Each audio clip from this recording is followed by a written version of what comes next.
Hello, this is the fifth lesson of Intermediate Java, and today we're just going to review classes and objects and introduce two new concepts, but they're very light. Alright, so far we've learned that classes are sort of like blueprints for objects. For example, you have a blueprint for a car, and that blueprint says that all cars have to have a make and model, and that all cars have to have the ability to drive. So those are the constraints. And then each actual car object that's made can have its own make and model. Like car 1 might have some make, and car 2 might have a different make. They both have makes, but their makes are unique from each other.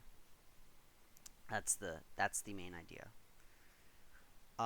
We also learned to actually create a class in Java in like code, and we know that they have three parts: fields / instance variables. Those are things we always want to make private, and we never initialize them in the actual class. They only get initialized once an object is made.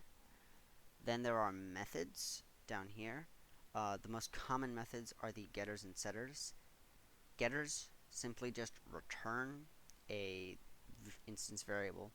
The keyword return just means take whatever's to the right of the word return and send it back to whoever called the method. So if someone in the main method says print whatever the car object name dot get make, that's going to print out the make of the car because it returns the actual make variable back to that print statement, and then the print statement prints it out. And then the third thing is the constructor. Constructor can either be nothing or it can have parameters. A parameterless constructor just looks like this, but without the string or this line. It's just empty. And when you do have a parameter, it kind of acts like a setter. So you can input in a make here, and it will, at the beginning of the object's life, it just immediately puts that value into make. You don't have to call the set method afterwards. Alright, so we've also learned that we can use these objects in the main method after we create a class for them, and we use this formula right here, this format. You start with the class name, then the object name, equals, right? This looks very similar to something like int x equals. It's actually like the same thing, because car is the data type, test is the variable name, then you have the equal sign, and now instead of like 5 or 7, we have this new car. New car is actually calling the constructor. So this car, open close parentheses, is calling the default constructor.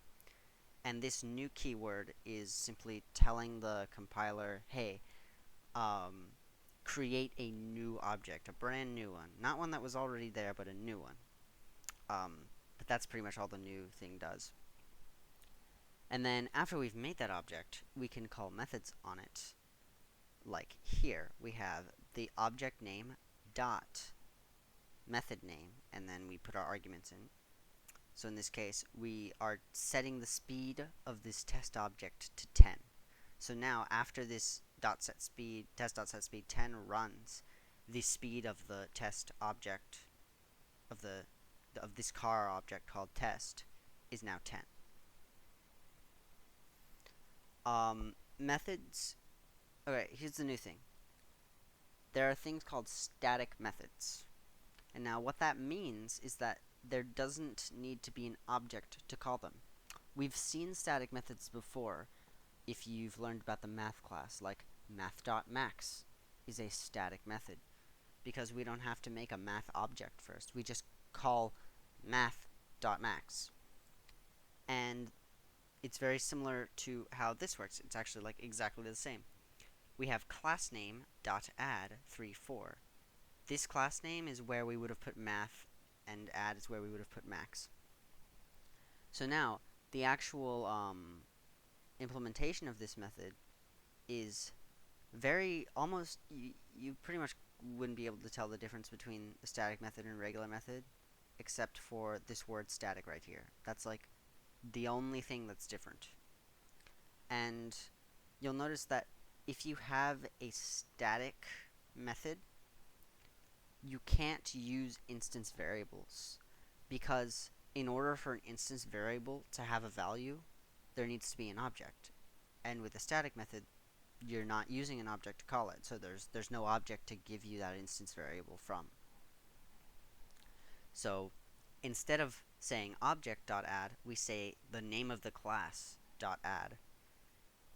And this just runs the method just like you would expect. It just sets a to 3, it sets b to 4, it returns their sum. So this class name.add becomes a 7 because it returns the int. Now this ends up basically becoming a 7, and then it prints that 7. The next thing we need to learn is this, the keyword. This keyword, in summary, is just used to distinguish between a local object and a current object. And you might think, wait, what does that even mean? Well, what that means is if you have a method like this, let's say where this method is inside of the rectangle class, and it actually has a rectangle as one of its parameters. How would you know if you wanted to say, okay, give me the area of the rectangle? How would you know which rectangle to take the area from? The one that's calling the method or the one in this parameter? And that's where this keyword comes in, because when you're calling a method, we don't have a name for the object right now. If I said in the main method, like a rectangle called test, and I said test.sumOfAreas, that sum of areas, sorry, not sum of area, that test.getArea,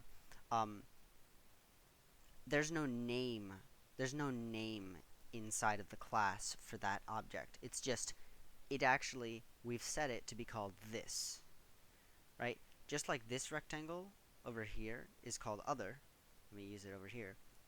The rectangle that's calling the method, we call it this.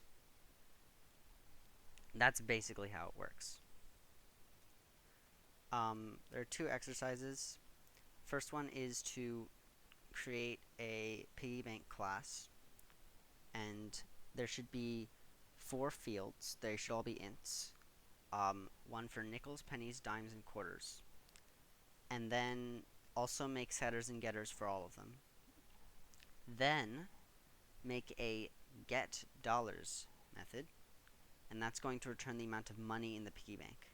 Now, that doesn't just return the sum of the number of nickels, dimes, pennies, and quarters. You actually have to multiply like the number of quarters by 0.25, because that's how many dollars a quarter is worth. And similarly for the other 3 coins. And then after you've done that, also create a new method called combine. And it's going to accept another piggy bank. It's going to have a second piggy bank called other in its parameters. And you should put all of the coins from the other piggy bank into the piggy bank that's calling the method.